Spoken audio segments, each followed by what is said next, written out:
kailangan dos ang distance. Yan. Diba? Nabutas na. O, dos uli. Guhitan mo 4, 6, 8. Kaya, sunod-sunod siya. Yan. O. Ganun din dito. Kailangan dos din. 2, 4, 6, 8. Ganun din dito.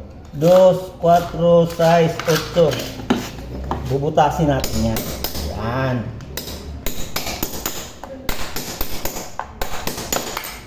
Yan. Mabilis lang yan. Ganyan ang paggawa, ha? Mga guys, ganyan paggawa. Kasi tatiles natin yan. Ayan. Yan. Nakita niyo yan. Tandaan nyo, ha.